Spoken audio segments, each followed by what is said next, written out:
What's up, folks, and welcome back to Dyce Reacts, where we are staying in Poland tonight. Oh yeah, we are going to be checking out, is Poland really the last white nation in Europe? Now, the title is really interesting. I don't know exactly what direction he's going to go in, but Riverside checks one out. We ain't going to waste no more time. We're just going to get right into it, folks. We're going to get right into it. Oh yeah.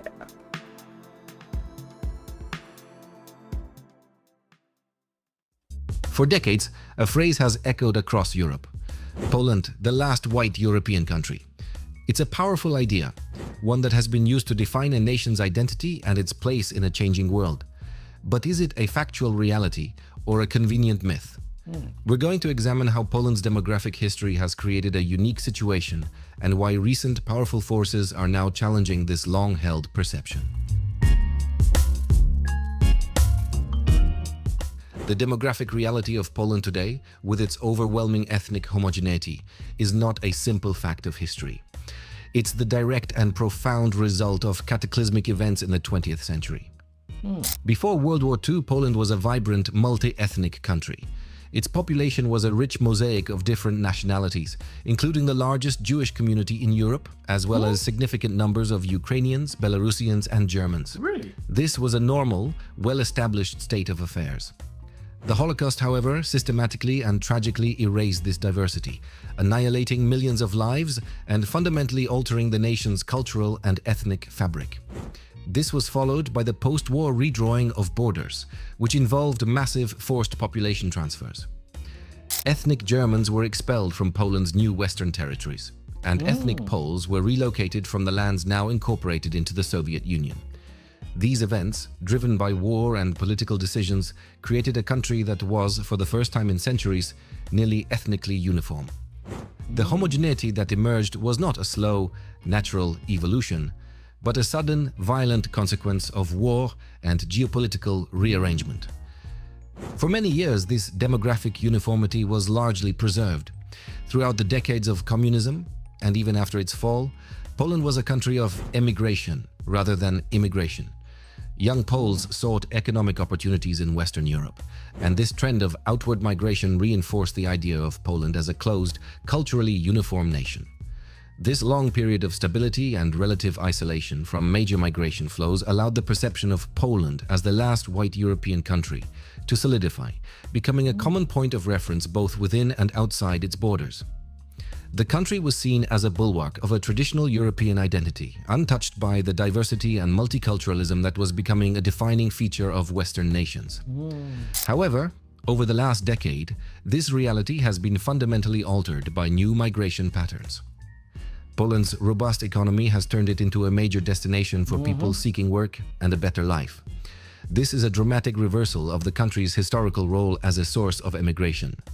The most significant influx has come from its immediate neighbors to the east, particularly Ukraine and Belarus. This was a trend well underway before 2022, with hundreds of thousands of Ukrainians working in Poland's agriculture, construction, and service sectors.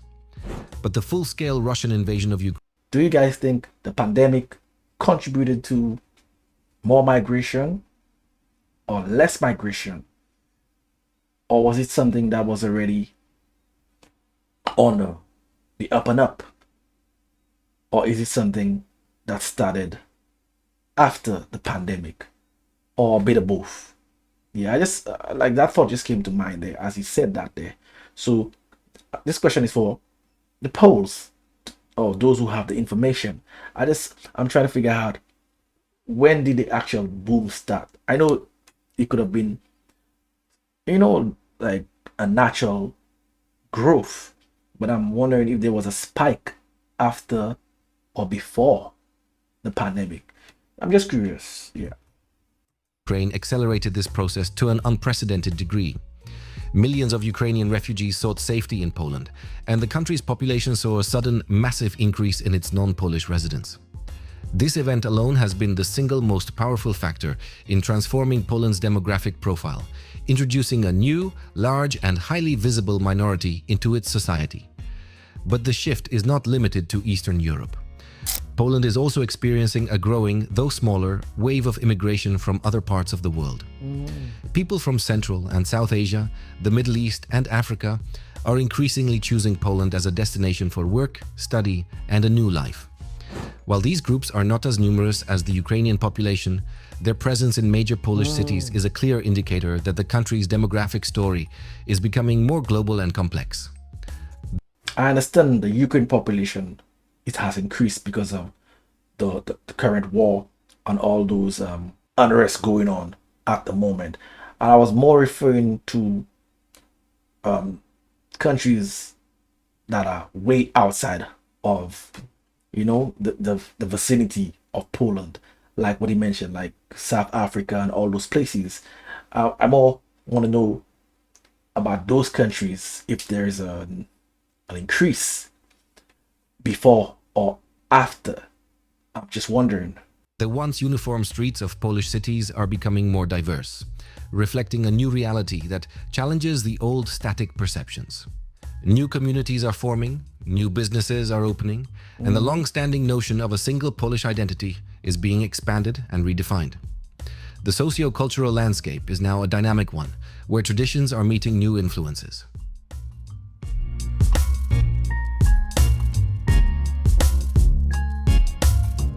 So, to return to our initial question, is White Poland a fact?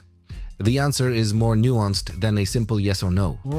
Historically, its current homogeneity is a fact, but it is a tragic one born of war. The idea that this is a permanent state is now being proven false by ongoing powerful trends in migration. The phrase has become less a factual description and more a political or ideological concept, used to romanticize a past that was itself created by trauma and to ignore a present that is already different. Poland's story is one of a nation that, through immense historical forces, became homogeneous and is now, through the equally powerful forces of economic growth and global movement, becoming more diverse once again. The country's future identity will not be defined by a single, static label, but by its capacity to adapt and integrate the new populations that are now calling Poland home. Yeah, I'm not surprised, especially for the young people. I mean, Poland is a perfect place for young people, especially those that are actually trying to study and venture into other cultures as well. It's so welcoming, and there is something refreshing about Poland, because it's not like a country that has been plastered in the West in terms of destination. So it's almost like a safe haven in a sense, almost like a secret well of riches, and everyone is going there currently. Some people haven't caught on, but I can see the reason why people are flooding there, because their economy is booming more and more, and many things that attract people, not just visitors, but people who want to actually live there, is the safetiness of the place. It's safe. With that, the economy is rising, and educational amenities are great, transportation great. So these are some of the foundations that a country needs to really develop. This was informative. Definitely, I'm going to check it out more from this channel. If you want to see that long journey archer, that I do hit over on Dyce Reacts, where I do music reactions. This is where I'm going to be making my exit. So until next time, peace out.